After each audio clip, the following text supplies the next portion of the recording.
আপনি সবচেয়ে বেশি কি মনে করেন যে নরমাল ডেলিভারি ডিসিশনটা কে নেয়? একজন মা, ডাক্তার না ফ্যামিলি মেম্বার? এখন একটা ফ্যাশন হয়ে দাঁড়িয়েছে, লাইক আসবে আধা ঘন্টা 1 ঘন্টার মধ্যে বাচ্চা ডেলিভারি করে দাও। ওই নর্মাল ডেলিভারি যে প্রসেস, এটা অনেকে এটা নিতে পারে না। আর ডাক্তারদের জন্য সুবিধা হয়ে যায় যদি রুগী নিজেও চায় যে ঠিক আছে আমাকে আর মিড নাইটে ইমার্জেন্সি করতে হলো না। তো অবস্টেটিক প্র্যাকটিসটাই এরকম যে যখন তখনই কিন্তু আপনার ইমার্জেন্সি, যেমন রুগীটা একটু ব্যথা দেখলো, আচ্ছা ঠিক আছে থাক, ওটা তো শর্টকাট, সো ওটাতেই যাই। তো সবকিছু মিলিয়ে আমি বলবো যে সিজারিয়ান সেকশনের রেটটা খুবই হাই। সি সেকশনের যুগে নরমাল ডেলিভারির জন্য সবাই ওনাকে এক নামে চেনেন। আমাদের আজকের guest renowned gynaecologist doctor Sanjukta Saha. আপনি মনে করেন যার সিজারিয়ানের দরকার হলো না, তাকে আমি সিজারিয়ান করে দিলাম, মানে আমি কি করলাম, তাকে ক্রিপ করে দিলাম, তার রিপ্রোডাক্টিভ ক্যাপাসিটি কমিয়ে দিলাম, তাকে কিন্তু আমি বেশি বাচ্চা হতে দিলাম না। নরমাল ডেলিভারি করলে কি কি সুবিধা হতে পারে? সৃষ্টিকর্তা বা আল্লাহ তাআলা যেটাই বলেন, পশু পাখি মানুষ সবারই কিন্তু প্রসবের একটা রাস্তা তৈরি করেছে, রাইট? আপনি চিন্তা করেন একটা ছোট্ট বটি দিয়ে কাটলেও কিন্তু আপনার থম ধরে থাকে অনেকদিন। তো সিজারিয়ানে মা 10-12 সেন্টিমিটার কাটা থাকে, সেখানে ব্যথা থাকে, এখানের ইনফেকশন, ব্লিডিং, বেড রিডেন সবকিছু মিলে তারপরে আবার নবজাতক শিশুকে দুধ খান, নিয়মিত এক্সারসাইজ এবং খাওয়া দাওয়া সবকিছু ঠিকঠাক মতো করে, অবশ্যই তার নর্মাল ডেলিভারি হওয়ার সম্ভাবনা আছে। মানে এটার উত্তর কিন্তু সিজারিয়ান না যে আগে বাচ্চা করলে বাচ্চাটা ঠিক হয়ে যাবে, তা কিন্তু না। আমি অনেক মাকে দেখেছি যে আমার মনে হয়েছে হয়তো হবে না, সে হয়তো পারবে না, কিন্তু তার এত মানসিক শক্তি ছিল এবং তার পুশটা এত ভালো ছিল যে ultimately we deliver the baby. Ma'am, আসসালামু আলাইকুম, কেমন আছেন? ভালো আছি, ওয়ালাইকুম আসসালাম। ম্যাম, প্রথমে আপনাকে যদি জিজ্ঞেস করি, আপনাকে সবাই চিনে বাংলাদেশে, এমন কোনো মহিলা নাই বা পুরুষ নাই যে আপনাকে চিনে না, ডক্টর সঞ্জুক্তা সাহা। কিন্তু আপনার মুখে যদি আপনার পরিচয়টা আরেকবার শুনে নেই। আমি প্রফেসর ডক্টর সংযুক্তা সাহা। এখন বর্তমানে আমি প্রফেসর এবং বিভাগীয় প্রধান হিসেবে আছি Shahabuddin medical college, Gulshan. That's good. আর আপনার স্পেশালিটিটা কি? আমি অবস্টেটিক্স অ্যান্ড গাইনোকোলজিস্ট, সো আমার প্র্যাকটিসটাই অবস্টেটিক্স অ্যান্ড গাইনোকোলজিতে। আজকাল তো সি সেকশনের যুগ, এই যুগে আপনি সবসময় নর্মাল ডেলিভারিকে অনেক পুশ করেন, এটার কারণটা কি? কারণ নর্মাল ডেলিভারি ভালো, আর একজন ডাক্তার হিসেবে তো আমি রুগীদেরকে ভালোটাই বলতে হবে, তাই না? অবশ্যই। সিজারিয়ান সেকশন হচ্ছে একটা সার্জারি যেটার কিছু ইন্ডিকেশন নিয়ে করতে হয়, কিন্তু আজকাল ব্যাপারগুলো এমন হয়ে দাঁড়িয়েছে যে সারা পৃথিবীর দিকে, আর যদি আমরা সাউথ ইস্ট এশিয়ার দিকে দেখি তাহলে আমাদের caesarean section rate is very high, এবং এটার জন্য আমাদেরকে অনেক কমপ্লিকেশন ফেস করতে হয়, যেটা হয়তো আগে অত বেশি ফেস করতে হতো না। এবং আমাদের কাছেই তো রুগীরা আসে যারা 3 নাম্বার সিজার বা 4 নাম্বার সিজার জি। নিয়ে আসে বা 5 নাম্বার সিজার নিয়ে আসে, কারণ অনেকেই অনেক সন্তান চায়, আবার দেখা যায় যে অনেক সন্তান নাই, পরপর 2টা সিজারিন হয়ে গেছে, জি। 2টো বাচ্চাই মারা গেছে, এখন তার বাচ্চার প্রয়োজন, কিন্তু জি। থার্ড সিজারে দেখা গেল যে তার প্লাসেন্টা প্রিভিয়া, প্লাসেন্টা অ্যাক্রিটা, যেটার জন্য অনেক সময় দেখা যায় যে রুগীর জীবন নাশের হুমকি হয়ে দাঁড়ায়, জি। এবং এটা শুধুমাত্র সিজারিয়ান সেকশনের জন্য হয়। তো সেই সব ক্ষেত্রে অবশ্যই রুগীর জন্য বিপজ্জনক হতে পারে একটা সিজারিয়ান সেকশন যদি আপনি ইন্ডিকেশন ছাড়া করেন।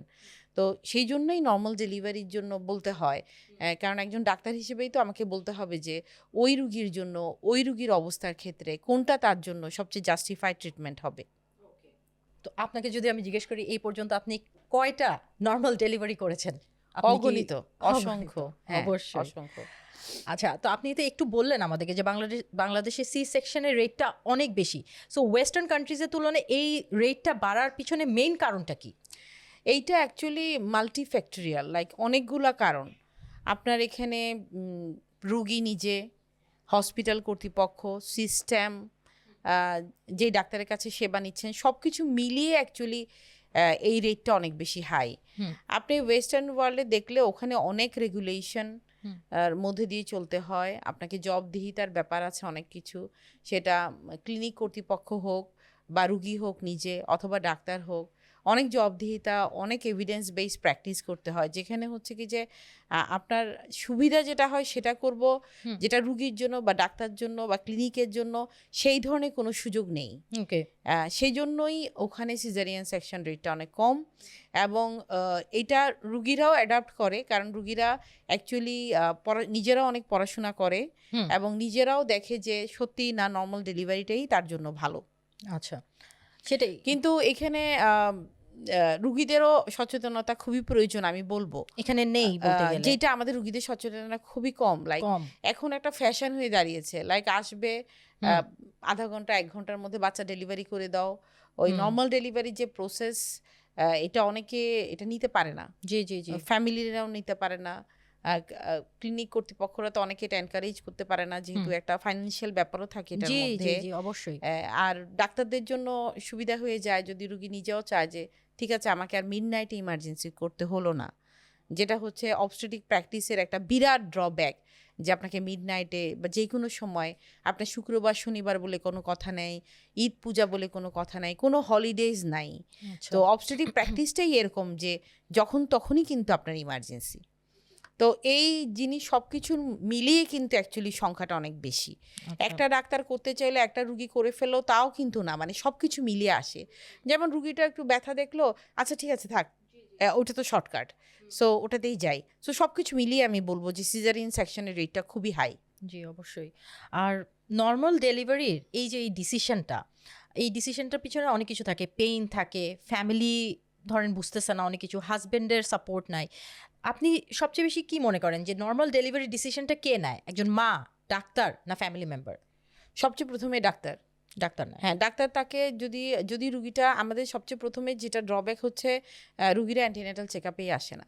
আচ্ছা। মোস্ট অফ দ্য পেশেন্ট, হয়তো শহরে আরবান কেস আমরা কিছু দেখছি, কিন্তু মোস্ট অফ দ্য পেশেন্ট এখনও আমাদের অ্যান্টিনেটাল কভারেজ অনেক কম। হুম। তো এখানে অ্যান্টিনেটাল চেক আপে যদি আসে তাহলেই কিন্তু তাকে তৈরি করা যায় নর্মাল ডেলিভারির জন্য মানসিকভাবে। এই যে 9 মাসের একটা যাত্রা, সেই যাত্রায় কিন্তু তাকে মানসিক শারীরিক সব কিছুর দিকেই প্রস্তুত করা যায়। তবে ফাইনাল ডিসিশনটা অবশ্যই যাকে দেখাচ্ছেন উনিই বলবে, এবং উনিই বলতে পারবে যে ওর জন্য কোনটা ভালো হবে। সো আলটিমেটলি ডাক্তারই দেন যে এটা সিজারিয়ান সেকশন লাগবে কি লাগবে না। প্রাইভেট হসপিটালগুলোতে এই সিজারিয়ান সেকশনটাকেই সবার আগে প্রেফার করা হয়, যে কারণগুলো আপনি বললেন ওগুলো তো আছেই। এছাড়া ফাইন্যান্সিয়াল রিজনটাও কি মেইন কারণ হতে পারে? কারণ সবাই আমরা বলি যে বড় হসপিটালরা টিকে থাকতে হলে ওদের প্রফিট করতে হবে, ফাইন্যান্সিয়াল গেইন লাগবে। তো এতগুলো ডক্টরকে স্যালারি দেওয়া, সব কিছু দেওয়ার ক্ষেত্রে সিজারিয়ান করলে একমাত্র এই টাকাটা উঠে আসবে। অ্যাকচুয়ালি এটা যদি রুগী বা ডাক্তার বেঁকে বসে তাহলে কিন্তু হসপিটালগুলা এখানে কোনো খুব একটা ভূমিকা রাখতে পারে না। কারণ একটা কনসালটেন্টকে একটা প্রাইভেট হসপিটাল কিন্তু জোর করতে পারবে না কোনো কিছুতেই, না আচ্ছা। জোর করতে পারবে না যে আপনাকে সিজারি করতে হবে। এই ধরনের প্রেশার আমার জানা মতে খুব কম হসপিটাল এরকম নেই বলেই সারে। কারণ এটা হচ্ছে কনসালটেন্ট নিজেই তাকে ডিসিশন নিতে হবে। এখন আপনি যদি একটা গর্ভবতী মায়ের দায়িত্ব নেন তাহলে কিন্তু হসপিটাল না, আপনাকেই তো আসতে হবে। হসপিটাল যেটা করতে পারে সেটা হচ্ছে হসপিটাল ওই পরিবেশটা তৈরি করবে জি। যেখানে হচ্ছে একটা কনসালটেন্টও কমফোর্ট ফিল করলো। লাইক একটা রুগী যখন লেবার মনিটরিংয়ে থাকে সেইখানে একটা ডাক্তার যদি ঠিকমতো তাকে, বা যারা অবজার্ভ করছে তারা যদি ঠিকমতো রিপোর্টগুলো না দিতে পারে তাহলে কনসালটেন্ট কিন্তু জানতে পারবে না। আবার অনেক সময় এরকম হয়, কনসালটেন্ট দেখলো যে যেই ডাক্তারটা আছে ফ্লোরে অথবা যে সিস্টারটা আছে বা মিডওয়াইফ আছে সে আপ টু দ্য মার্ক না। তো সেক্ষেত্রে হসপিটালের ভূমিকা হচ্ছে তাদেরকে ট্রেন আপ করা। যে আপনি যদি মনটা তৈরি করেন যে এতজনের ভিড়ে আমি কেমনে পারলাম যে সবার নর্মাল ডেলিভারি প্রমোট করতে। কারণ প্রথমে হচ্ছে মন তৈরি করতে হবে যে হ্যাঁ করতে চান আপনি। যেসব জায়গায় আমি প্র্যাকটিস করি নর্মাল ডেলিভারি, সব জায়গায় যদি দেখেন যে বিরাট এরিয়া জুড়ে কিন্তু আমরা লেবার মনিটরিংয়ের ব্যবস্থা রেখেছি, এবং সেখানে আমাদের ডাক্তার, রেজিস্টার নার্স, ওদেরকে আমরা দেখা যায় যে কম্পারেটিভ অন্য ডিপার্টমেন্ট থেকে we are giving them double salary. কারণ তাকে রাত্রে জেগে থাকতে হবে, প্রত্যেক মুহূর্তে। এবং labour patient cannot be stay alone, তাকে কখনো একা রাখা যাবে না। গর্ভবতী মাকে যখন লেবারে থাকে তখন একা রাখার কোনো এখানে কায়দা নেই, তাকে প্রত্যেকটা মুহূর্তে দেখতে হবে। আপনি ধরেন প্রসব ব্যথা উঠলো, সে ক্যাবিনে থাকলো বা কোথাও থাকলো, আপনি 2-3 ঘন্টা 4 ঘন্টা পর দেখলেন, সেরকম কিন্তু কোনো অবকাশ নেই। লেবার ইমার্জেন্সি যে কোনো সময় হতে পারে। হঠাৎ করে ব্যথা উঠতে দেখা গেলো কট প্রলাপস হয়ে গেল, তার তখনই ইমার্জেন্সি সিজারিয়ান সেকশন লাগবে। অথবা দেখা গেল তার হার্টবিট ড্রপ করলো। তো সেগুলো মোমেন্ট টু মোমেন্ট যদি আপনি চেক না করেন তাহলে তো কখনো আপনি বলতে পারবেন না যে মানে রুগীটার ইমার্জেন্সি কখন হবে কি। এই জন্য মোমেন্ট টু মোমেন্ট চেক করতে হবে। আপনি মনে করেন 100 জনের মধ্যে 10-12 জনের ইমার্জেন্সি হয়, কিন্তু সেই 10-12 জনের ইমার্জেন্সি বার করবার জন্যই তো আপনাকে 100 জনকে দেখতে হবে। সো লেবারের জন্য যেটা দরকার সেটা আমি প্রত্যেকটা হসপিটাল যারা করতে চায় তাদেরকে বলবো যে লেবার মনিটরিংয়ের ব্যবস্থা রাখতে। সেক্ষেত্রেই কিন্তু নর্মাল ডেলিভারি রেট হাই হয়ে যাবে যদি লেবার মনিটরিংয়ের ব্যবস্থা খুব ভালো রাখে। জি। আর ডক্টররা যেই ডিসিশনই নিক, লাস্টে ধরেন কোনো মিসহ্যাপ হয়ে গেল পেশেন্টের সাথে, তখন কিন্তু হসপিটালরা এটার কোনো রেসপন্সিবিলিটি নেয় না। ইউজুয়ালি আমরা তাই দেখি। বাট ওই দিক থেকে আবার ট্রেনিংও দেয় না। সো এই জায়গাটার গ্যাপটা যদি আমরা ক্লোজ করতে চাই, তাহলে কি আপনি কি বলবেন? What is your tips? এইটা হচ্ছে কি যে আমাদের ডাক্তারদের কনসালটেন্টদেরই এগিয়ে আসতে হবে, এগিয়ে এসে ওদেরকে এটা অনেক বেশি সেমিনার সিম্পোজিয়াম করতে হবে, এটাকে প্রমোট করতে হবে যেই জিনিসটা ভালো। তখন অবশ্যই যারা হসপিটাল কর্তৃপক্ষ আছেন তারা অন্তত রুগী ধরে রাখবার জন্য হলেও সেটা বাধ্য হবে করতে। কারণ আলটিমেটলি তো দিন শেষে আমি একজন ডাক্তার হয়ে আমার গেইন কি? আমার গেইন হচ্ছে রুগীর সুস্থতা, সন্তানের সুস্থতা। দিন শেষে 9 মাস পরে একটা সুস্থ মা, একটা সুস্থ বাচ্চা। আপনি মনে করেন যার সিজারিয়ানের দরকার হলো না, তাকে আমি সিজারিয়ান করে দিলাম, মানে আমি কি করলাম? তাকে ক্রিপ করে দিলাম, তার রিপ্রোডাক্টিভ ক্যাপাসিটি কমিয়ে দিলাম, তাকে কিন্তু আমি বেশি বাচ্চা হতে দিলাম না। তো সেখানে আমার নিজের মন তৈরি করতে হবে যে না, এটা করা যাবে না রুগীর সাথে। এটা যদি আমাদের নিজেদের আমরা যদি নিজের অস্তিত্বকে জিজ্ঞেস করি, আমি মনে করি যে যারা অবস্ট্রিশিয়ান রাত বিরাতে দেখতে পারবে না রুগী, তাদের অ্যাকচুয়ালি এই ডিসিপ্লিনে আসা ঠিক না। সবাই তো জীবন মানে সমান না। লাইক অনেকে চায় আমি ওয়ার্ক লাইফ ব্যালেন্স রাখবো, তাদের জন্য কিন্তু অবস্ট্রেটিক প্র্যাকটিস না। যারা চ্যালেঞ্জ নিতে ভালোবাসে, যারা ডেলিভারি করতে ভালোবাসে, যারা ইমার্জেন্সি ট্যাকেল করতে পারে এবং সেই ধরনের যাদের শারীরিক মানসিক ক্ষমতা আছে, তারাই শুধু অবস্ট্রিশিয়ান হোক। অবস্ট্রিশিয়ান নামেই যে আমি সিজার করে যাব, এইটা আমি অন্তত মনে করি এটা আমার জন্য ঠিক না। আমি যেহেতু অবস্ট্রেটিক প্র্যাকটিস আমি মনে করেছি যে আমি অবস্ট্রিশিয়ান হব, আমি তাহলে ওটাই আমাকে ঠিকঠাক মতো করতে হবে। আচ্ছা, একজন নর্মাল পেশেন্ট হিসেবে আমার বাচ্চা হবে, এখন আমি একজন ভালো ডক্টর চুজ করব, সিলেক্ট করব। আমার বাচ্চা হওয়ার ক্ষেত্রে আমি কি যে দিকটা দেখবো যে এই ডাক্তারের কাছে আমার নর্মাল ডেলিভারি করতে চাই, সো ওর ডাক্তারের মধ্যে কি কোয়ালিটিস থাকা উচিত? প্রথমে হচ্ছে কি যে রুগীকে চিন্তা করতে হবে ও নর্মাল ডেলিভারি চাই কিনা, এটা রুগীর জন্য ইম্পর্টেন্ট। আমি অনেক সময় দেখেছি লেবার পেইনে গিয়ে ওরা অনেক বেশি চিৎকার চেঁচামেচি করে, তখন বুঝতে পারে যে না না, এটা তো আমার জন্য ঠিক হচ্ছে না। অ্যাকচুয়ালি ও বুঝতেই পারে না যে ডেলিভারি হওয়ার সাথে সাথেই তার কিন্তু সব পেইন চলে যায়। এবং সায়েন্স কিন্তু, মডার্ন সায়েন্স কিন্তু এখন ওভাবে বিশ্বাস করে না যে আমরা একটা গর্ভবতীকে অনেক পেইন দিব, অনেক যন্ত্রণা দিব, তারপর আমরা ডেলিভারি করাবো। ন, এইটার উত্তরও কিন্তু নিয়ে আসছে পেইনলেস ডেলিভারি। আজকাল কম বেশি অনেকেই জানে পেইনলেস ডেলিভারিটা সম্পর্কে। অনেকে হয়তো একটু আধো জানে, অনেকে একটু শুনেছে, হয়তো অনেক ডাক্তারও আছে যারা হচ্ছে পুরোপুরি হয়তো শিওর না যে ব্যাপারটা কি। এখানে কিন্তু পুরোপুরি পেইনটা কমিয়ে দেওয়া হয়, লাইক মোর দেন 90%। পেইনলেস ডেলিভারিটাই হচ্ছে যে আপনি সিম্প্যাথেটিক ব্লক করে দেয়, যেখানে রুগীর লেবারটা প্রোগ্রেস হবে কিন্তু রুগী কিন্তু পেইনটা বুঝতে পারবে না। আচ্ছা, সো সে একটা প্রেশার অনুভব করবে শুধু। সো এই পেইনটা চলে গেলে ইট বিকাম সো কমফোর্টিং। এবং আমার মনে হয় আমি প্রাইভেট প্র্যাকটিসে যদি পেইনলেস ডেলিভারি না থাকতো, তাহলে রুগীর জন্য হলেও আমাকে অনেক বেশি সিজার করতে হতো। কারণ একটা সময়ে এসে তারা রিভোর্ট করে যে নো, আমরা নর্মাল করতে পারছি না। আপনি যে কোয়েশ্চেনটা করেছিলেন যে একটা নর্মাল করার জন্য সে কী দেখবে, ডক্টর চুজ করার ক্ষেত্রে তাকে প্রথমেই দেখতে হবে যে ওই ডাক্তার কতটুকু নর্মাল ডেলিভারি করেন বা কতটুকু সময় দিচ্ছেন নর্মাল ডেলিভারির জন্য। সে কি শুধু ওপিডি ডক্টর কিনা, সে ঠিকঠাক মতো তার অবশ্যই মানে রেকর্ডস থাকবে যে কত নর্মাল ডেলিভারি উনি করেছেন। সেই রেকর্ডসগুলো তাদেরকে দেখতে হবে যে সত্যি নর্মাল ডেলিভারি হয়েছিল কিনা রুগীদের, তাহলে একটা আস্থার জায়গা তৈরি হয়ে যায়। এরপরে তাকে রুগীকে নিজে মানসিক এবং শারীরিকভাবে তৈরি হতে হবে। এবং নর্মাল ডেলিভারির জন্য আমরা জানি যে সবচেয়ে প্রধান অন্তরায় হচ্ছে বাচ্চার ওজন। হ্যাঁ, আমাদের এখানে 4 কেজি, 4.25 কেজি, 3.5 কেজির বাচ্চাও হয়ে যায়। আমাদের ছোট ছোট মা 5 ফিট 5, 5 ফিট 6 আমাদের গড় হাইট যেটা। তো এখানে তো আমরা সাউথ ইস্ট এশিয়াতে আমরা ছোট ছোট মা, ছোট ছোট বাচ্চা, কিন্তু দেখা যায় যে এই অনেক সময় গর্ভবতী মহিলাদেরকে ওভার ফিট করে ফেলা হয় যে তোমরা দুজনে খাবার খাও। এটা কিন্তু সম্পূর্ণ ভুল। তাকে একটা সুস্থ বাচ্চা ডেলিভারি করতে হবে, বড় বাচ্চা না। এবং তার রাস্তা অনুসারে সেই বাচ্চার ওজন ঠিক থাকতে হবে। এবং সে যদি ওই গাইনোকোলজিস্টের দিক নির্দেশনা মেনে চলে, খাওয়া দাওয়ার দিক নির্দেশনা মেনে চলে, ইভেন যোগা, যোগ ব্যায়াম যেটা আমরা এখন প্রমোট করছি, রিয়েলি আমাদের যারা যোগ ব্যায়াম করছে এবং তারা কিন্তু সত্যি ভালো পারফরমেন্স করছে এখন নর্মাল ডেলিভারিতে। এবং যোগ ব্যায়ামের জন্য আমাদের যে এখন আমরা যে যোগ ব্যায়ামের টিচার রেখে বা যোগ ব্যায়াম এত কিছু করছি, এটা কিন্তু হসপিটালের জন্য নেগেটিভ, বিকজ এটা কিন্তু 1 টাকারও ফায়দা নিয়ে আসে না। অর্থনৈতিকভাবে এটা কিন্তু নেগেটিভ একটা আমাদের ইনভেস্টমেন্ট, কিন্তু আচ্ছা। রুগীদের দিকে তাকিয়েই কিন্তু আমাদের এটা করতে হচ্ছে, কারণ আলটিমেটলি রুগীর জন্য সুবিধা হবে। আপনি রুগী যদি সত্যি একটা ইনস্ট্রাক্টর পেয়ে থাকে তাহলে কিন্তু সেটা তার অবশ্যই একটা অভ্যাসে পরিণত হবে। আর আপনি যদি বলেন যে ঠিক আছে আপনি ইউটিউব দেখে ওই এক্সারসাইজগুলো করেন, সে কিন্তু করতে পারবে না। আপনি নিজের কথা, আমার নিজের কথা চিন্তা করেন, আমরা কিন্তু করতে পারবো না। আমাদের মনে হবে সারাদিনে মনে হয় আমরা 1 ঘন্টা সময় পাই না এগুলো করার জন্য, বা আধা ঘন্টা সময় পাই না, বা 20 মিনিট সময় পাই না। ওদের জন্য আমরা ইনস্ট্রাক্ট নিয়ে এসেছি, এবং পানি খান। যারা হুম। হসপিটালে এসে করতে পারবে না তাদের জন্য আমরা অনলাইন ক্লাস রেখেছি, জি যে অনলাইন ক্লাসে হলেও তুমি ইনস্ট্রাকশনটা নাও, জি জি যে কোনটা তোমার ঠিক, স্পেশালি বিভিন্ন আসন, হাতের মুভমেন্ট, পায়ের মুভমেন্ট ঠিক হচ্ছে কিনা এটা ইনস্ট্রাক্টর দেখিয়ে দেবে। এবং যারা যারা করেছে তারা আমাকে বলছে রুগীরা, যে ম্যাডাম আমাদের ঘুম ভালো হচ্ছে, আমাদের যে ব্যথাগুলো ছিল ওগুলো হচ্ছে না, এবং আমি লেবারে দেখতে পাচ্ছি তারা খুব সুন্দর করে পুশ করতে পারছে, because they know how to push the baby out of the womb. বুঝতে পেরেছি। তো ম্যাম আপনি তো ওয়েট গেইনের কথা বললেন যে একজন দুইজনের জন্য খেতে হয়, এটা আমাদের বাংলাদেশে একটা বড় মিথ, একটা মিথ, একটা মিথ। সো প্রেগনেন্সিতে আসলে কতটুকু ওয়েট গেইন নর্মাল হিসেবে ধরবো একটা মেয়ের? এইটা অ্যাকচুয়ালি ডিপেন্ড করে আপনার বিএমআই অনুসারে। আপনার বিএমআইটা কত আমরা জানি 18.5 থেকে আপনার 24.99, এটা হচ্ছে আমাদের নর্মাল বিএমআই। তারপরে তো 30 পর্যন্ত ওভারওয়েট, এরপর ওবেস 1 2 3 ক্লাসিফিকেশন। সো সেই অনুসারেই কিন্তু তার ওয়েট গেইনটা তার হাইট ওয়েট অনুসারে কতটুকু হবে। সাপোজ ধরেন একটা ওবেস পেশেন্টের আমরা বলি 7-8 কেজির বেশি তুমি গেইন করতেই পারবে না। আবার যে আন্ডার ওয়েট তাকে আবার 12-13 কেজি ওয়েট গেইন করতে হবে।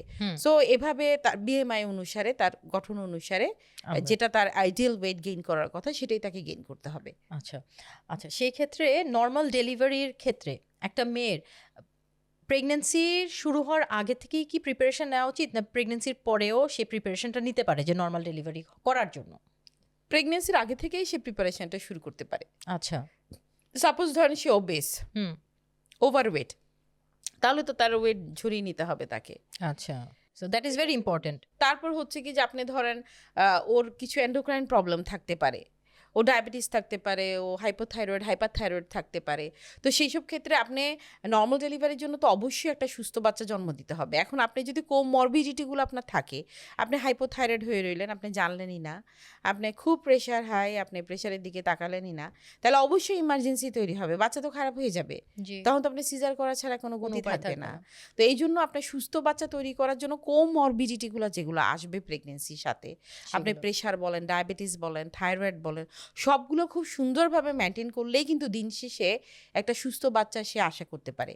আপনি আমাদের প্রোফাইলে দেখবেন যে অনেক high risk pregnancy normal delivery হচ্ছে, ডায়াবেটিস নর্মাল ডেলিভারি হয়ে যাচ্ছে, হাই প্রেশার নর্মাল ডেলিভারি হয়ে যাচ্ছে, আপলা পজিটিভ নর্মাল ডেলিভারি হয়ে যাচ্ছে, যার আগে 3-4টা বাচ্চা অ্যাবর্শন হয়েছে, এবার ও শিরোদ্গা সুচার দেওয়া, তার নর্মাল ডেলিভারি হয়ে যাচ্ছে, কারণ সে পুরো চেক আপটাই সুন্দরভাবে সে কন্ট্রোল করতে পারছে সব কিছু। এই জন্যই কিন্তু সে এর জন্যই কিন্তু সে পারছে একটা নর্মাল ডেলিভারি। না হলে সে যদি এলোমেলো থাকে, অনেক সময় দেখা যায় আমাদের আনবুকড কেস আসে বাইরের থেকে, পুরো 9 মাস অন্যখানে দেখে আমাদের কাছে চলে আসলো, তখন দেখা যায় যে অনেক মরবিডিটি ফ্যাক্টর আছে যেগুলো কারেক্ট করা হয়নি, ওগুলো কারেক্ট করলে ওরা আরো সুন্দরভাবে ডেলিভারি হয়। ওকে, আচ্ছা ম্যাম, তাহলে একটা মেয়ের ধরেন এখন আমি নর্মাল ডেলিভারি চাচ্ছি কিন্তু আমার সাহস হচ্ছে না, আমি মেন্টালি কিভাবে প্রিপেয়ার করব নিজেকে? মেন্টালি এটা হচ্ছে কি যে আপনার এটা সম্বন্ধে আপনাকে পড়াশোনা করতে হবে, জানতে হবে অ্যাকচুয়ালি যে নর্মাল ডেলিভারিটা কি, এটা উপকারিতা কেন, বা সিজারিয়ান সেকশনটা কি, এটার উপকারিতা বা অপকারিতা কি, সিজারিয়ান সেকশন করলে একটা মেয়ের কি সমস্যা হতে পারে, বা নর্মাল ডেলিভারি করলে আমার কি সুবিধা হতে পারে, সেটা ওকে নিজেই ওকে দেখতে হবে। তাহলে আমরা এটা শুনে নেই যে নর্মাল ডেলিভারি করলে কি কি সুবিধা হতে পারে। নর্মাল ডেলিভারির সুবিধা অ্যাকচুয়ালি বলতে গেলে নর্মাল তো নর্মাল, সৃষ্টিকর্তা বা আল্লাহ তাআলা যেটাই বলেন, পশু পাখি মানুষ সবারই কিন্তু প্রসবের একটা রাস্তা তৈরি করেছে, রাইট?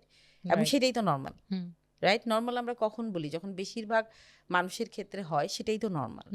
সো নর্মাল ডেলিভারি সবচেয়ে বড় সুবিধা আমি বলবো যে সে খুব দ্রুত রিকভারি। আচ্ছা আচ্ছা, আমি ডেলিভারি করলাম, স্পেশালি দ্বিতীয় তৃতীয় ডেলিভারিতে দেখা যায় রুগী উঠেই বললো, ম্যাম আমি তো সুস্থ, আমি এখন কখন বাসে যাব?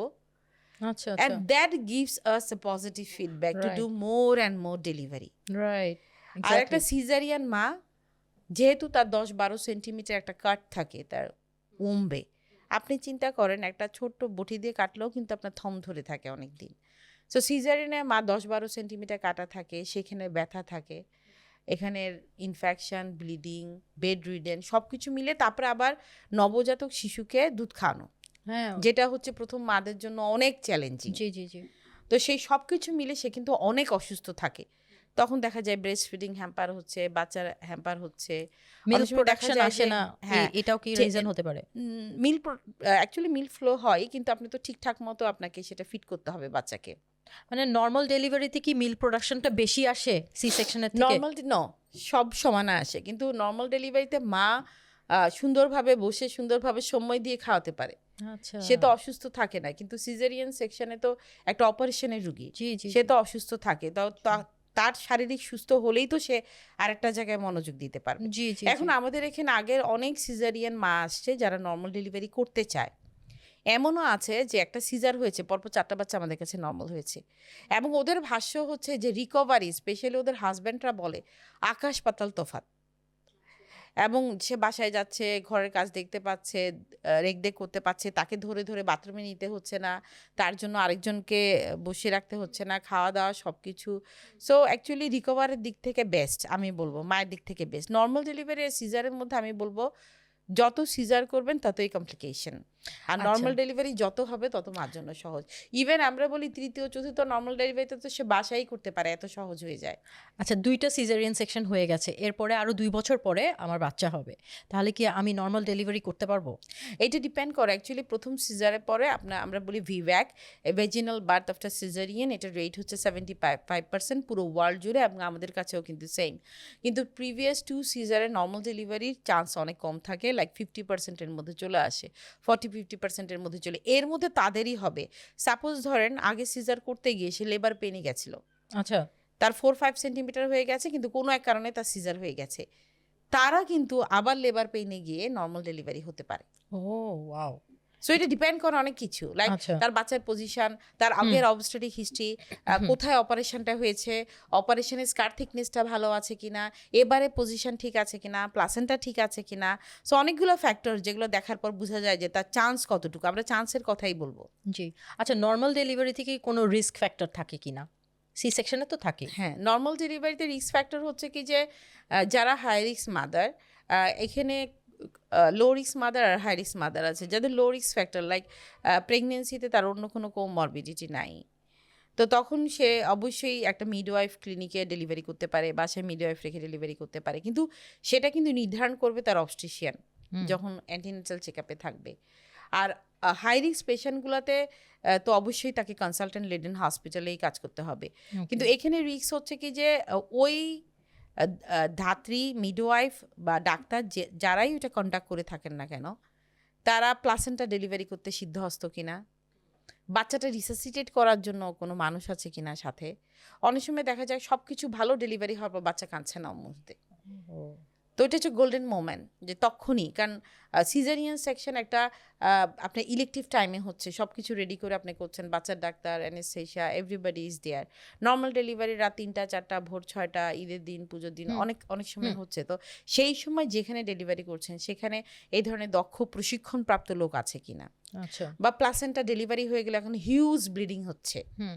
সেই সেই পরিচারিকা দক্ষ কিনা, বা যে ডেলিভারি করাচ্ছে সে জানে কিনা যে কখন রুগীটাকে রেফার করতে হবে, কোন সময় রেফার করতে হবে, ইমিডিয়েট ওষুধগুলো কী দিতে হবে, তার জীবন বাঁচানোর জন্য।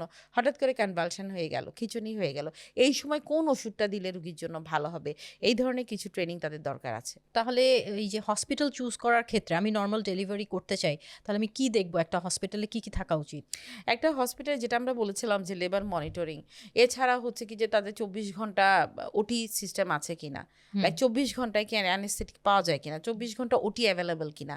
আমার এখন দরকার হলো, এখন সাপোজ ধরেন ক্যাটাগরি 1 সিজার আমরা বলি, যেটা 10 মিনিটের মধ্যে আমাকে করতে হবে, আমি যখন ডিসিশন নেব, সেই সেই উপায় আছে কিনা সেখানে সিজার করার, অ্যানেস্থেটিক থাকবেন কিনা সেই সময়, আমার কনসালটেন্ট অ্যাভেলেবেল থাকবে কিনা, সেই সব কিছু দেখে তাকে নির্বাচন করতে হবে। বা আমার এনআইসিউ আছে কিনা, আমার হঠাৎ করে বাচ্চাটার পরিচর্যার দরকার হলো, সেখানে নিবিড় পরিচর্যা আছে কিনা। এখন আপনি এক জায়গায় ডেলিভারি করছেন, ডেলিভারি করার পর বললো বাচ্চাটা নিয়ে যেতে হবে আরেক জায়গায়, বা মাকে নিয়ে যেতে হবে আরেক জায়গায়, তখন ওই মুহূর্তে অ্যাকচুয়ালি রুগীর জন্য রিয়েলি বিপজ্জনক এটা। অবশ্যই। আচ্ছা, আপনি অনেক বছরের এক্সপিরিয়েন্স আছে, আপনি পেশেন্ট দেখে বুঝতে পারেন যে এই মানুষটার বা এই মেয়েটার নর্মাল ডেলিভারি হবে কিনা? আমরা তো অবশ্যই পেশেন্ট দেখে বুঝতে পারি, কিন্তু সেটা অবশ্যই কিছু সায়েন্টিফিক ক্রাইটেরিয়া বা মেডিকেলি কিছু ক্রাইটেরিয়া থাকে যেগুলো ফিট হলে বলা যায় সম্ভাবনার কথা আমরা বলবো। সম্ভাবনা ছাড়া কিন্তু কখনো শিওর বলা যাবে না। এমনও হয়েছে যে চুল দেখা গেছে কিন্তু আমাদের সিজার করতে হয়েছে, কিন্তু বাচ্চার হার্টবিট অনেক বেশি ড্রপ করেছে। সো সেই ক্ষেত্রে তো খুব দ্রুতই ডিসিশন নিতে হয়।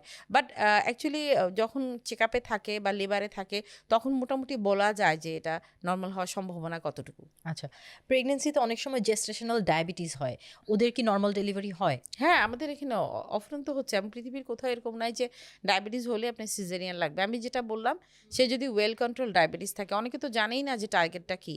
লাইক জেস্টেশন ডায়াবেটিস হলে সে যদি খালি পেটে 5.3 এবং ভরা পেটে 2 ঘন্টা পরে 6.4 এর নিচে এই টার্গেটে রাখে এবং নিয়মিত এক্সারসাইজ এবং খাওয়া দাওয়া সব কিছু ঠিকঠাক মতো করে, অবশ্যই তার নর্মাল ডেলিভারি হওয়ার সম্ভাবনা আছে। থাইরয়েড থাকলে? থাইরয়েড তো অবস্টেটিক কোনো ইন্ডিকেশন না সিজারিয়ানের। আচ্ছা, সো থাইরয়েড হচ্ছে কি যে বাচ্চার ব্যাপারে, যেটা হচ্ছে হাইপোথাইরয়েড থাকলে বাচ্চা বুদ্ধি প্রতিবন্ধী হতে পারে বলেই কিন্তু আমরা প্রথম থেকে বলি যে থাইরয়েডের ওষুধ নিয়ে নিতে ঠিক মতো। এবং অনেক সময় দেখবেন যে থাইরয়েডের যে নর্মাল রেঞ্জ আর প্রেগনেন্সির রেঞ্জ এটা কিন্তু ডিফারেন্ট। সো একজন অবস্ট্রিশিয়ানই কিন্তু আপনাকে দিক নির্দেশনা দিবে যে কখন আপনাকে থাইরয়েড ওষুধ খেতে হবে। আচ্ছা, আচ্ছা ম্যাম, তাহলে প্রিম্যাচিউর বেবিগুলো যে নর্মাল ডেলিভারিতে হয়ে যায়, সেই বেবিগুলোর প্রথম চিকিৎসাটা কি হয় বা কি করেন? প্রিম্যাচিওর ডেলিভারি, যদি ডেলিভারি পেইন নিয়ে আসে তখন তো অবশ্যই বাচ্চা ম্যাচিউর হওয়ার জন্য আমরা যদি প্রিভেন্ট করার মতো লেবারে আসে তখন তো তাকে প্রিভেন্ট করারই চেষ্টা করা হয়। যদি 4 সেন্টিমিটার বা এর চেয়ে মোর ডাইলেটেশন হয়ে যায় তখন অনেক সময় you cannot prevent the labour. সেই ক্ষেত্রে আপনি বাচ্চা ম্যাচিউর হওয়ার জন্য আমরা ইনজেকশন দিই, লাংস ম্যাচিউর হওয়ার জন্য। ও ডেলিভারি করেন না তখন? না, ডেলিভারি তো হবে। হবে। সাপোজ ধরেন আপনার এখানে 5-6 সেন্টিমিটার আসলো, এখন আপনার ডেলিভারি করতে হবে। আপনার যদি এখানে নিবিড় পরিচর্যা কেন্দ্র না থাকে বাচ্চাটা, তাহলে ওই অবস্থায় রুগীটাকে পাঠিয়ে দেওয়া উচিত। যদি আপনি ক্যালকুলেট করেন যে না ঠিক আছে এর এত ঘন্টা সময় লাগতে পারে, অ্যারাউন্ডে ওরকম একটা হসপিটাল আছে যেখানে এনআইসিউ আছে, সেখানে পাঠিয়ে দেওয়া উচিত, যেটা আমরা বলি ইন ইউটেরো ট্রান্সফার। আচ্ছা, বাচ্চাটাকে বের করে ট্রান্সফার করাচ্ছে, মাটাকে ওই জায়গায় ট্রান্সফার করা উচিত যেখানে হচ্ছে সাথে সাথে বাচ্চাটা, because this are golden minutes, seconds. আপনাকে আপগার স্কোর 1, আপগার স্কোর 5, এগুলোতে যদি ইমপ্রুভমেন্ট না করে সারা জীবনের জন্য কিন্তু তার প্রতিবন্ধতা আসতে পারে। হ্যাঁ, আচ্ছা ম্যাম, যে বেবির গলায় অনেক সময় কর্ড পেঁচানো থাকে, সেই সময় কি বেবি নর্মাল ডেলিভারিতে হয় কি? কর্ড পেঁচানো অ্যাকচুয়ালি সিজারিয়ানের ইন্ডিকেশন না। আপনি আমাদের 3 জনের কর্ড পেঁচানো থাকলে 2 জনেরই নর্মাল ডেলিভারি হয়ে যায়, এবং সারা পৃথিবীতেও তাই। কর্ড পেঁচিয়ে যদি ভিটাল ডিস্ট্রেস হয়, বাচ্চা যদি কষ্টে থাকে, তাহলে অবশ্যই তার হার্টবিট কমতে থাকবে এবং সিটিজি রিপোর্টটাও রিয়েক্টিভ হবে না। সেই ক্ষেত্রে সিজারের ইন্ডিকেশন কিন্তু বাচ্চার কষ্ট, কর্ড পেঁচানো না। সো কর্ড পেঁচানো, যে মনে করে যে কর্ড পেঁচানো থাকলে আমার নর্মাল হবে না, এটা মিথ। আচ্ছা, এটা অ্যাকচুয়ালি ফ্যাক্ট না। ওকে। আচ্ছা, যাদের প্রথম বাচ্চা নর্মাল ডেলিভারি করার সময় মারা গেছে, তাদের কি করণীয় সেকেন্ড বাচ্চা যাতে এরকম না হয়? এইটা ডেলিভারির সময় মারা গেছে না ভিতরেই মৃত ছিল সেটা ডিপেন্ড করে। আপনার ডেলিভারির সময় যদি মারা যায় সেটা ডেলিভারি রিলেটেড কারণে মারা গেছে কিনা সেটা দেখতে হবে। আচ্ছা, অনেক সময় আমাদের কাছে আসে দেখা যায় যে না, এটা অবস্টেটিক কোনো ইন্ডিকেশনে মারা যায়নি, মারা গেছে অন্য মায়ের কোমরবিডিটি ছিল সেই জন্য। কিরকম কোমরবিডিটি থাকতে পারে একটা মায়ের? ডায়াবেটিস আনকন্ট্রোল থাকলো, সেক্ষেত্রে সিভিয়ার প্রি-একলামশিয়া হলো সেক্ষেত্রে তো আপনাকে অবশ্যই অ্যান্টিনেটাল চেক আপে থেকে ওটাকে ঠিক করতে হবে। মানে এটার উত্তর কিন্তু সিজারিয়ান না যে আগে বাচ্চা মারা গেছে এখন সিজার করলেই বাচ্চাটা ঠিক হয়ে যাবে, তা কিন্তু না। আপনাকে ভালো করে হিস্ট্রিটা দেখতে হবে যেটা ডেলিভারি রিলেটেড কোনো প্রবলেম ছিল কিনা। যদি ডেলিভারি রিলেটেড কোনো প্রবলেম থাকে, যেটা আমরা বলি স্যাফালোপ্যালভিক ডিসপ্রপোর্শন, মাথাটা অনেক বড় রাস্তাটা অনেক ছোট ছিল, সেক্ষেত্রে অবস্ট্রাক্টেড লেবারে চলে গেছিলো, সেখানে হয়তো তাকে সিজারিয়ান করলে তার জন্য উন্নতি হতে পারে। কিন্তু সেক্ষেত্রে not everyone is like that. আপনি দেখবেন ভেরি ফিউ যারা সিপিডির কারণে হয়তো বা অবস্ট্রাক্টেড লেবারের কারণে হয়তো বাচ্চাটা মারা গেছে, but most of them actually কোমরবিডিটির জন্য বাচ্চাটা মারা যায়। স্টিল বর্ন হওয়ার মেইন কারণগুলো কি কি থাকে? স্টিল বর্ন আপনার হচ্ছে কি যে কোমরবিডিটিগুলোর কথা বললাম আমি আপনাকে, যে অ্যাকচুয়ালি অনেক ক্ষেত্রে আমরা জানি না, ইডিওপ্যাথিক আমরা বলে থাকি, তারপর এরপর ডায়াবেটিস থাকে, এরপর হাইপারটেনশন থাকে, এরপর অ্যাকিউট থ্রম্বোফেলিয়া যেটা আমরা আপলা পজিটিভ বলছি। তো সেইসব ক্ষেত্রে আমাদের স্টিল বার্থ হতে পারে, স্টিল বার্থ। আর বড় বাচ্চার সাইজে বা ওয়েটে বড় হয়ে গেলে কি স্টিল বার্থ হয় কিনা? যেটা বললাম ডায়াবেটিস হলে হতে পারে। ওকে। সি সেকশনের পর, সাপোজ সি সেকশন হয়ে গেল, সি সেকশনের পর একজন মায়ের আবার আগের হেলথে ফেরত যেতে কতদিন লাগে? 45 ডেজ। 45 ডেজ। হ্যাঁ। আর এক্সারসাইজ করতে পারবে কতদিন পরে সি সেকশন হওয়ার পর? হ্যাঁ, সি সেকশন হওয়ার পরই সে 45 ডেজ পরেই করতে পারবে। তাই হুম। আচ্ছা, এটাও কিন্তু আমরা জানতাম না যে সি সেকশন করার পরে আমাদেরকে শোনানো হয় যে আমরা 6 মাস কিছু করতে পারবো না, ভারী কিছু উঠাতে পারবো না। এই জিনিসগুলোকে সেরকম কিভাবে কিছু না, দেখেন? সেরকম কিছু না। এক্সারসাইজ তো ডিপেন্ড করে আপনি কোন ধরনের এক্সারসাইজ করছেন। আপনি হয়তো বেবি পাউচটাকে হয়তো রিডিউস করতে চাচ্ছেন। হুম। সেক্ষেত্রে আপনি 1.5 মাস পর থেকে 45 ডেজ মানে 1.5 মাস 1.5 মাস পর পর থেকে থেকেই। আপনি শুরু করতে পারবেন। হ্যাঁ। আচ্ছা, এরকম সিচুয়েশনে অবশ্যই আমি চাই না যে কেউই পড়ুক, but life and death situation যখন হয় যে হয় মাকে বাঁচাবো বা বাচ্চাকে, আপনি পড়েছেন এরকম সিচুয়েশনে কখনো? হ্যাঁ, এরকম সিচুয়েশন তো হয় লাইক প্রিম্যাচিওর। লাইক ধরুন একলামশিয়া হয়ে গেল 28-29 সপ্তাহে। রুগী বুকড কেস ছিল না, হঠাৎ করে এলো। তখন তো আপনাকে ওই বাচ্চাটা বের না করে দিলে রুগী তো বাঁচবে না। তখন বাচ্চাটার কি হবে? বাচ্চাটা বের করে দিলে বাচ্চা তো প্রিম্যাচিওর, বাচ্চা তো নাও বাঁচতে পারে। এটাই। আচ্ছা, ডেলিভারি ব্যাপারে বা নর্মাল ডেলিভারির ব্যাপারে হাজব্যান্ড কতটুক মানে আগ্রহ থাকে? হাজব্যান্ডরা ইউজুয়ালি আগ্রহী থাকে না। সো আপনারা কি ওই ক্ষেত্রে কিছু করেন কিনা? হাজব্যান্ডকে কি কিছু সারমন দেন কিনা? আমাদের প্রত্যেকটা কনসালটেশনে আমরা হাজব্যান্ডকে রাখার চেষ্টা করি। কারণ সারা পৃথিবীতে দেখা গেছে আপনার যদি বার্থ পার্টনার কাছে থাকে হুম। তাহলে কিন্তু অনেক বেশি সে কনফিডেন্ট পায় মা, এবং আচ্ছা। অনেক রিল্যাক্স থাকে। অনেক মায়ের মানসিক অনেক প্রবলেম থাকে, হুম। অনেক প্রবলেম যেগুলা ও বলতে পারে না, হুম। এবং এইটাই কিন্তু তার শারীরিক প্রবলেমের রূপ নেয়। জি। সো তাদের ইন্টার রিলেশন, বার্থ রিলেটেড তাদের ফিউচার সব কিছু কিন্তু আমরা ওপেন করে দিই যে কোনো কথা আমাদেরকে বলতে পারবে। অনেকের কাউন্সিলরের দরকার হয়, অনেক কিছু দরকার হয়। অনেক মা অনেক কিছু এক্সপেক্ট করেন, যেটা ওদেরকে ভুল ভাঙাতে হয়, বলতে হয় যে এটা এইভাবেই স্বাভাবিক, বা হাজব্যান্ডকে বলছে বাসায় থেকে, হাজব্যান্ড এটার উত্তর দিতে পারছে না। তো এটা তো অবশ্যই হাজব্যান্ড একটা উত্তর দিতে পারবে না, because he is not a doctor যে উত্তর দিতে পারবে। ইভেন আমরা ডেলিভারির সময় আমাদের ইচ অ্যান্ড এভরি সি সেকশনে তো মাস্ট ডেলিভারির সময় যেসব হাজব্যান্ডরা থাকতে চান, কারণ অনেক সময় দেখা যায় যে ডেলিভারি যখন মার ডেলিভারিটা হয় অনেক হাজব্যান্ড এটা নিতে পারে না। তো যেই সব হাজব্যান্ডরা থাকতে চায় তাদেরকে আমরা নর্মাল ডেলিভারিতেও রাখি। আচ্ছা, সো আচ্ছা। বার্থ নরমাল পার্টনার ডেলিভারিতে সারা থাকে? পৃথিবীতে আপনি যদি এভিডেন্স দেখেন যে সারা পৃথিবীতে বার্থ পার্টনার যদি থাকে, the things become more easier, জি, জি, জি, অবশ্যই। বিকজ ওই মা তখন কনফিডেন্স পায়। আচ্ছা, এখন আপনাকে যদি আমি নরমাল ডেলিভারির এই প্রসেসটা থ্রুতে যেতে বলি, তাহলে আপনি একটু এক্সপ্লেন করবেন সহজ ভাষায়? সহজ ভাষা হচ্ছে নর্মাল ডেলিভারি যে পেইন, সেই পেইনটা তার আসবে, প্রসব ব্যথা। এই ব্যথা অনেক সময় পেট শক্ত হয়, ছাড়ে, এটা আমরা ব্র্যাক্সটন হিক কন্ট্রাকশন বলি সায়েন্সের ভাষায়, যেটা পুরো 9 মাস জুড়েই ও থাকবে কিন্তু কোনো ব্যথা থাকবে না। সে বলবে পেটটা শক্ত হয়ে আসতেছে কিন্তু ব্যথা নাই, তখন আপনি বুঝবেন যে এটা প্রসব ব্যথা না। কিন্তু প্রসব ব্যথা এমন একটা ব্যথা যেটা ঘন ঘন আসতে থাকবে, এবং মারা এটা বুঝতে পারবে যে ঘন ঘন আসছে, থেমে যাচ্ছে, ঘন ঘন আসছে, থেমে যাচ্ছে, এবং আগের ব্যথা চেয়ে এর পরের ব্যথাগুলো আরও স্ট্রং, আরও ঘন ঘন আসছে। এটা হচ্ছে একটা তার ক্রাইটেরিয়া বুঝার যে সে প্রসবে যাচ্ছে। এছাড়া সে শো দেখতে পারে, ব্লাড মিক্সড মিউকাস যেটা আমরা বলি, রক্তের সাথে মিশ্রিত একটা লালার মতো দেখবে, সেটা হচ্ছে জরায়ুর মুখ খোলা। আচ্ছা, তারপরে ধরেন ব্যাগ অফ মেমব্রেন, তাকে অবশ্যই আগে থেকে 37 উইকস আমরা যে ম্যাচিউর বলি তারপর থেকে কিন্তু মানসিক প্রস্তুতি নিতে হবে যে লেবার পেইনটা যে কোনো সময় আসতে পারে, এবং এটা আসার জন্য ভয় থাকার দরকার নেই। কারণ দেখ অনেকে বলে আচ্ছা পেইন হলে কি আমি হসপিটালে আসতে পারবো কিনা, এটা মিনিমাম 18 ঘন্টার মতো একটা জার্নি। জি, জি, জি। সো এই 18 ঘন্টা জার্নি মানে গিয়েই আমার নরমাল ডেলিভারি নোয়াখালী, হয়ে ঢাকা, যাবে। কুমিল্লা, ঢাকাও করে ফেলতে পারে। আচ্ছা। সো এমন কিছু ভয়ের কারণ নাই যে আমার এখনই পেইন হলে এখনই দৌড়ে দৌড়ে যেতে হবে, এরকম কিছু না, ভয় পাওয়ার কারণ নাই। জি, জি, জি, জি, এটা যেটা সবচেয়ে ইম্পর্টেন্ট। কনসালটেন্ট বা লেবার ইউনিট বা হসপিটাল যেখানেই সে অ্যান্টিনেটাল চেকআপে থাকতো তাদের সাথে অবশ্যই যোগাযোগ করবে, তারা তাকে দিক নির্দেশনা দিতে পারে, এবং তারা বলবে তাকে আসতে। এরপর যখন ব্যথাটা বাড়তে থাকে তখন আমরা দেখতে থাকি সার্ভাইকাল ডাইলেটেশন বা জরায়ুর মুখ হলো কিনা। লেবার অ্যাকচুয়ালি 3টা জিনিস, একটা হচ্ছে কন্ট্রাকশন, একটা হচ্ছে বাচ্চার মাথাটা নিচে নামা, এবং জরায়ুর মুখ খোলা, এই 3টা জিনিসই। তো এই 3টা ঠিকঠাক মতো চলছে কিনা এটা দেখাই কিন্তু একজন লেবার মনিটর যে করবে তার কাজ। আইভিএফটা আসলে কি আমরা তো অনেকেই বুঝি না। আইভিএফ লেমেন টার্ম যেটা শুনছেন test tube baby. Test tube বেবিটা হচ্ছে কি যে আপনার যেটা আমাদের ন্যাচারাল কনসেপশন হচ্ছে, আমাদের একটা ফ্যালোপিয়ান টিউব থাকে, 2টা ফ্যালোপিয়ান টিউব থাকে, যেখানে হচ্ছে ওসাইট এবং স্পারমাটোসাইট এই 2টা মিলিত হয়ে জাইগোট তৈরি করে বা ভ্রূণটা তৈরি করে। তো সেই ভ্রূণটা যাদের টিউব নষ্ট বা বন্ধ হয়ে গেছে তাদের তো সেখানে তৈরি হয় না। তো তখন আমরা ল্যাবে নিয়ে এসে ওই ওসাইট, ওই স্পারমাটোসাইট, এখানে কিন্তু কোনো আর্টিফিশিয়াল কিছু নেই, এবং ওই ওসাইট এবং স্পারমাটোসাইট ল্যাবে রেখে দিলে দেখা যায় যে ওই জাইগোট তৈরি হয়ে যাচ্ছে, সেটাই হচ্ছে আইভিএফ।